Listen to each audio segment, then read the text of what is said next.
Hey, just like Dexter Dapp, we've got breaking news. Hey, Eze to Spurs is now an agreed deal. Eze to Spurs is now an agreed deal. It looks like he will be heading to North London, but the white side of North London. I know my boy Fuad is absolutely buzzing right now.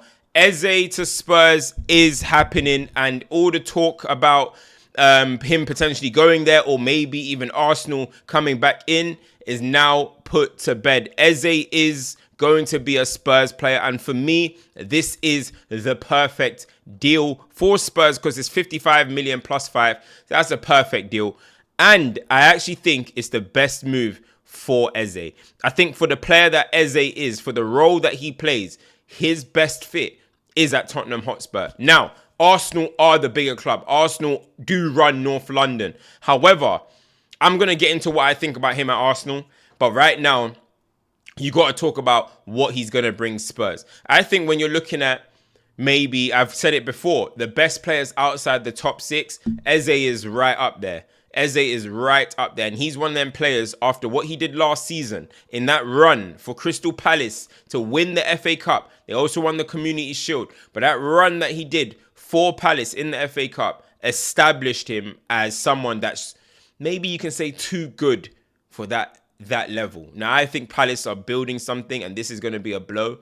But you probably say he's now reached that place where it's like, he has to have a run at a top 6 team.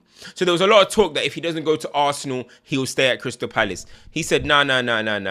I'm going to test myself in the Champions League. I'm 27 years old. This is my moment to show that I'm not only one of the better players outside the top 6, no, I'm one of the best players in the Premier League. Now he has the platform to be able to have that conversation, to be able to showcase his ability on the highest stage. He deserves it. He what's the word? I don't know what the word, he paid his dues. He paid his dues at Spurs, and he fully deserves this. At Crystal Palace, and he fully deserves this move to Tottenham. And now when you look at where he fits into this Tottenham team, you're talking about Mohamed Kudus on the right hand side, drifting. He pops up on the left, he pops up in the middle, he pops up on the right. You've got Eze in the middle, right? And then you've got a Brennan or whoever they have right now on the left-hand side. But that's not only including that. What about when Kulusevski comes back? You can all of a sudden move everyone just a little bit. Kudus goes into the middle. Eze comes off the left-hand side potentially. And then you've got Kulusevski on the right-hand side. Or Kulu can play in it. All three of them can play across the behind the striker. So that is just perfect fluidity. That's perfect combinations. And also all of them. Guys, let me tell you them names again. Kulusevski, Kudus, Eze. I think if I'm doing a top 10 list of the best ball carriers in the Premier League, there's a good possibility that all three of them are in there. And with Thomas Frank, who also is very good at leading transitions, you've got them three on the ball, running with the ball forward, galloping, eating up grass. You've got a proper attack over there. And if Thomas Frank, who I call a striker whisperer, you look at his history of strikers, Wissa, Mbumo, Ivan Toney, Ollie Watkins, there's about one or two more. He gets his strikers scoring goals. And the season has just started. And Richarlison, who was, maybe you're thinking about how can Spurs cash in on him? He's got 2 goals.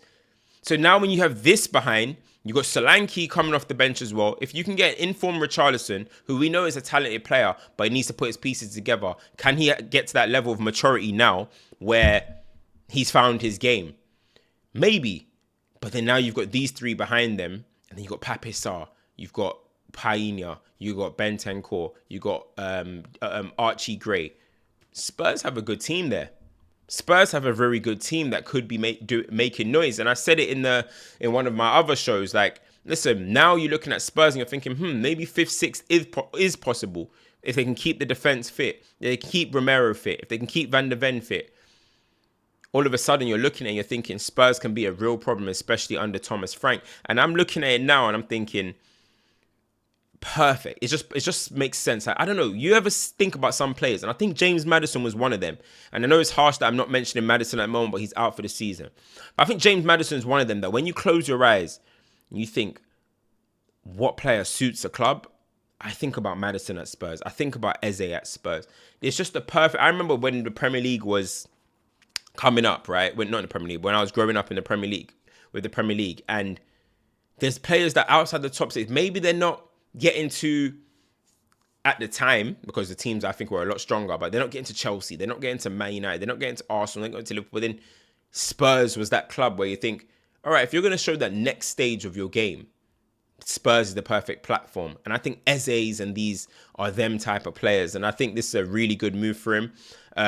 He supports Arsenal, but hey, that doesn't matter. Now, if you're looking at the Arsenal side of things, people, I can imagine the disappointment that Arsenal fans are going to have right now. They are going to be livid. And let me tell you something. That first goal that Eze scores for Spurs, not against Arsenal, but in general, is going to feel like a dagger in the heart. It's going to be sickening because Arsenal all summer were the team who were meant to have Eberechi Eze. Eze should be playing for Arsenal if everything aligned. He was the player that Arsenal were in for. He's the player that apparently Arsenal have spoken to his agents.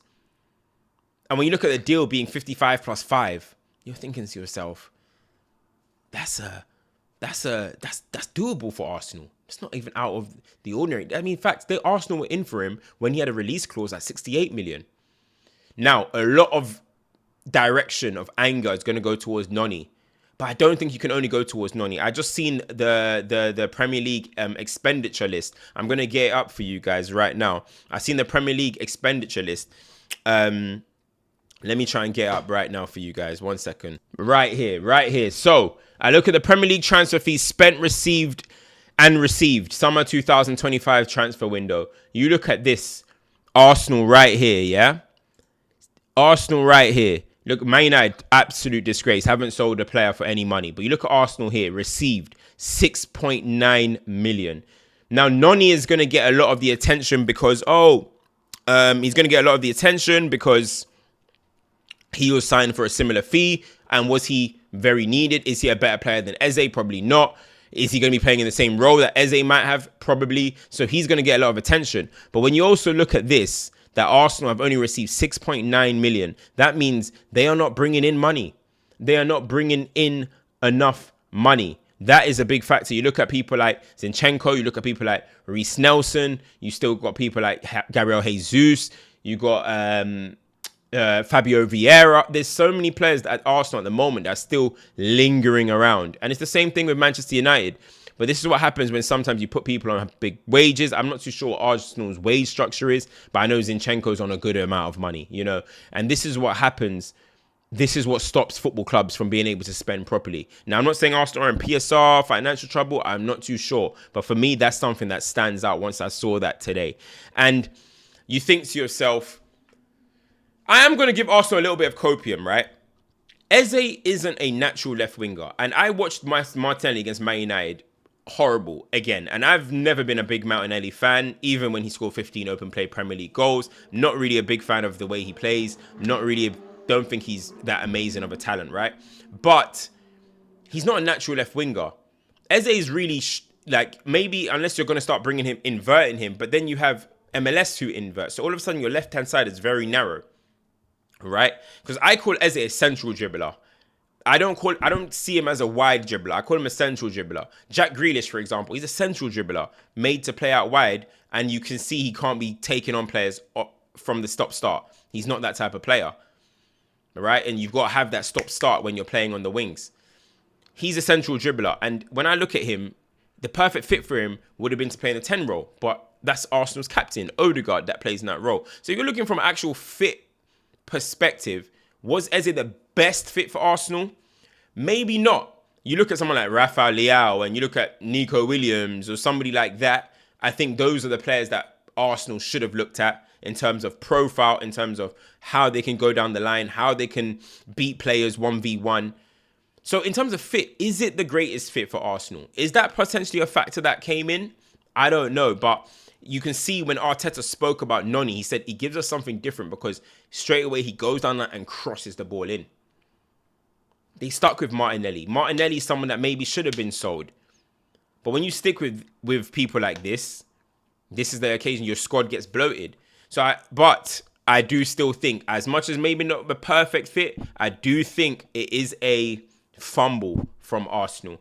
I do think when I looked at Arsenal versus Manchester United the other day, even in the transition moments, I've said it before, Arsenal, somebody brought up a stat to me saying that, oh no, but Arsenal have scored the third most in transition. I don't know, but you saw again how many transition moments Arsenal could have had against Man United, and it was just terrible. Arsenal are one of the worst teams in the league in transition. And you think about someone like Eze, who can ball carry, he can bring the ball up, he can go left, he can go right. He's got that level of X factor. You think to yourself, maybe Arsenal missed a trick there. Because when I watched Arsenal against Man United, very stale. Very, very, very stale. They still need more, I think, offensively. And if Saka, he didn't look great, but if Saka, I expect him still have a great season, but if Saka isn't at 100%, who else is going to pick it up? Who else is going to pick it up? So I think this is definitely a big loss for Arsenal. You got to look into why this happened. How did Arsenal fumble this? Man, Eze going to Spurs. I'm telling you, man, Spurs, that's very impressive. That's very impressive business. And guess what? I don't think they're done yet. And this is the thing about the Premier League. These big teams now, the bigger teams, they're starting to pluck away at the smaller teams, like the old days. You know, there was a time where everyone's parity in this league. Now the big teams are like, now we're doing Prem signings. We're coming for your player. We're coming for your best player. And when you look around the league now, right? Some of the best players outside the top six now play in the top six through this transfer window. You know? So let's see what impact that he has. No bedding in period, straight in, has had a pre-season, was fit, should have had a goal against Chelsea, straight in, seamless. There we go. Eze to Tottenham.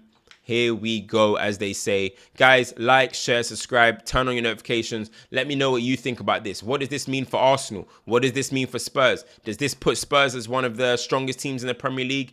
Let me know. I'm looking forward to seeing you guys comment. Let's get to 50k, road to 50k. Big love for everybody that was in the watch along. I will be doing watch alongs this season, so make sure you guys are there. Be turning on your notifications, and also appreciate you guys who send in who you want to see me collab with.